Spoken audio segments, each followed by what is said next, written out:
రవణ రవణ రండి మురళన్.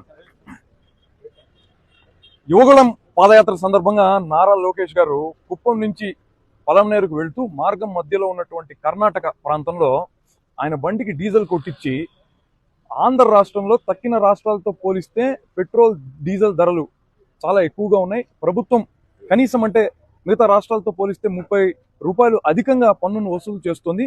ఈ కారణంగా నిత్యావసర సరుకుల ధరలు విపరీతంగా పెరిగిపోయాయి.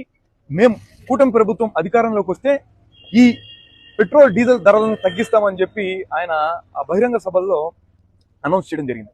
ఈరోజు మేము వైఎస్ఆర్ కాంగ్రెస్ పార్టీకి సంబంధించినటువంటి నాయకులు నారా లోకేష్ గారు ఏ పెట్రోల్ బంక్ అయితే ఆ రోజు వెళ్ళి కర్ణాటక ప్రాంతంలో డీజిల్ పట్టించారో అక్కడికే వెళ్ళి మేము డీజిల్ పట్టించాం.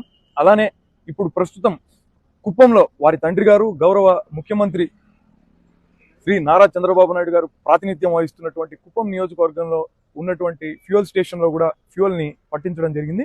ఈ రెండు రాష్ట్రాల్లో ధరల తేడాను ఒకసారి గమనించినట్లయితే కర్ణాటకలో పెట్రోల్ ధర 103.05 పైసలు ఉంది. ఇక్కడ డీజిల్ ధర 91 రూపాయల 27 పైసలు ఉంది.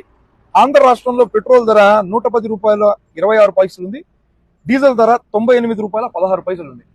అంటే ఏడాది గడుస్తోంది నారా లోకేష్ గారు వారి ప్రభుత్వం అధికారంలోకి వచ్చి.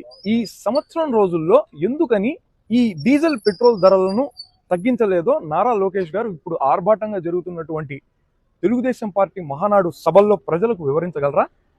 లేదంటే మేము అబద్ధాలు చెప్పి అధికారంలోకి రావడం అన్నది మా స్పెషాలిటీ, మేము తప్పు చేశామని అంగీకరించి ప్రజలకు క్షమాపణలు చెప్తారా అని వైఎస్ఆర్ కాంగ్రెస్ పార్టీ సూటిగా ప్రశ్నిస్తోంది.